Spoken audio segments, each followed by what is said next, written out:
ঢাকার বাইরে আমাদের যে আপনজনরা ছিল তারা আসতে শুরু করে দিয়েছে। তো আবারও কিন্তু দাওয়াতের পালা।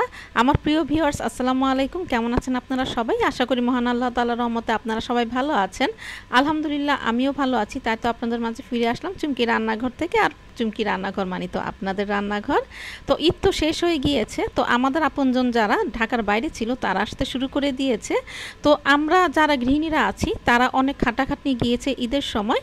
তো আমরা এমন একটা রেসিপি চাই, যে নাস্তার রেসিপি, যেটা আমরা খুব সহজে আমাদের অতিথির সামনে প্রেজেন্ট করতে পারবো সকাল বা বিকেলের নাস্তায়। আর অতিথিরাও সেটা খেয়ে অনেক বেশি খুশি হয়ে যাবে, অনেক বেশি আপনার সুনাম করবে।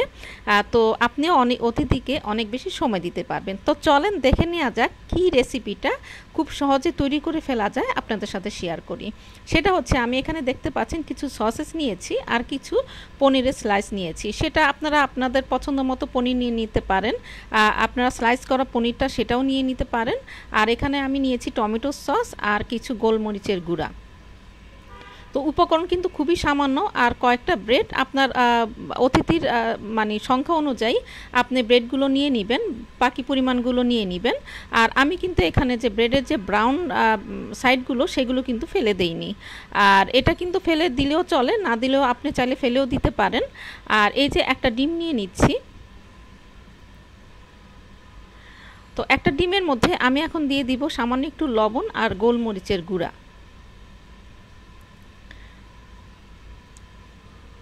তো সামান্য একটু লবণ আর গোলমরিচের গুঁড়া দিয়ে আমি এটাকে খুব ভালো করে ফেটিয়ে নিয়েছি। তারপরে আমি একটু টমেটো সস নিয়েছি, সেখানের মধ্যে আমি এখানে একটু চিলি ফ্লেক্স দিয়ে দিয়েছি। আপনারা চাইলে মরিচের গুঁড়াও অ্যাড করতে পারেন।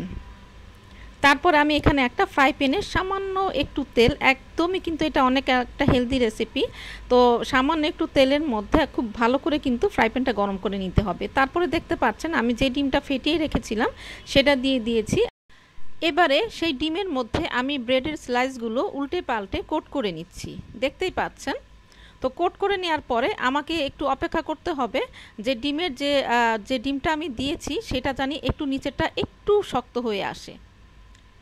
নরম থাকা অবস্থা কিন্তু উল্টানো যাবে না। আর চুলার হিটটা কিন্তু এই সময় কিন্তু লো থেকে একটু বেশি থাকবে, হাই হিটে কিন্তু এটা করা যাবে না। তারপরে এটাকে আমি সুন্দর করে উল্টে নিচ্ছি। তো দেখতে পেরেছেন কত সহজে উল্টানো হয়ে গিয়েছে। আর এই ডিমটা যদি ঠিক মতো না কুক হতো তাহলে কিন্তু উল্টাতে গেলে কিন্তু এটা ভেঙে যেত। তারপরে আমি এখানে যে টমেটো সসটা রেডি করে রেখেছিলাম চিলি ফ্লেক্স দিয়ে, সেটা আমি এখানে দিয়ে দিলাম কিছু সসেস, আর একটা স্লাইস দিয়ে দিলাম পনির। আপনারা চাইলে আপনারা এখানে যে বিফ কিমা বা যে কোনো চিকেন কিমা ব্যবহার করতে পারেন। তারপরে আমি ব্রেডটা উল্টে দিলাম। উল্টে দেওয়ার পরে দুটা পাশ আমি খুব ভালো করে একটু সেঁকে নিব। আর এটার একটা সুবিধা কি জানেন, আপনাকে আলাদা করে এটাকে স্লাইস করে নিতে হবে না। আপনি এটাকে চুলার উপরে ফ্রাই প্যানের উপরে রেখেই খুন্তি দিয়েই আপনি এটাকে সুন্দর করে স্লাইস করে নিতে পারবেন। আর এই রেসিপিটা কিন্তু অনেক বেশি সহজ। আপনারা যখন বাসায় ট্রাই করবেন তখন নিজেরাই বুঝতে পারবেন। দেখেন আমি কত সহজে, আমি যে খুন্তিটা দিয়ে নাড়াচাড়া করছিলাম সেটা দিয়েই কিন্তু আমি স্লাইস করে নিচ্ছি। আলাদা করে কিন্তু কোনো ছুরিরও কিন্তু এখানে প্রয়োজন হচ্ছে না। একেবারে সহজ একটা রেসিপি। আর ভেতরটা দেখতে পাচ্ছেন কত সুন্দর লাগছে, একেবারে লোভনীয়। তো এভাবে করে আমি এটাকে উঠিয়ে নিব। উঠিয়ে নিয়ে আমি আবার আরেকটা মানে ডিম দিয়ে আরও কিছু ব্রেড আমি এখানে ঠিক এইভাবেই কুক করে নিব। তো এখানে এখন আমি আবার আরেকটা ডিম দিয়ে দিচ্ছি। তারপরে লবণ আর গোলমরিচের গুঁড়া দিয়ে দিচ্ছি। আর টমেটো সসটা তো আমার আগে থেকেই রেডি আছে। তো এই যে আমি আবারও দিয়ে দিলাম ডিমটা। তারপরে ব্রেড দিয়ে আমি কিভাবে করছি একটু দেখে নিলেই আপনারা অবশ্যই এভাবে করে করতে পারবেন। কারণ অনেকের এই রেসিপিটা করতে যে আমার কাছে যে কমপ্লেনটা এসেছে, আমি অনেককে দেখিয়েছি, তো তারপরেও আমাকে বলেছে যে ভেঙে যায়। তার কারণ হচ্ছে যে এটা হচ্ছে নিচেরটা ভালো করে কুক না হলে ডিমটা কিন্তু ভেঙে যাবে। ডিমটা যেন খুব ভালো করে কুক হয়ে ব্রেডের সাথে লেগে যায়, তারপরে আপনি অবশ্যই খুবই সহজ করে এটাকে উঠিয়ে ফেলতে পারবেন। তো আমি এই যে আবারও একই নিয়মে সসটা দিয়ে দিচ্ছি। তারপরে দিয়ে দিলাম কিছু সসেস আর দিয়ে দিব এখন পনিরের স্লাইস। আপনারা চাইলে এখানে স্লাইস করা যে পনির সেটাও কিন্তু ব্যবহার করতে পারেন, গ্রেটেড যে পনিরগুলো থাকে সেগুলোও ব্যবহার করতে পারেন।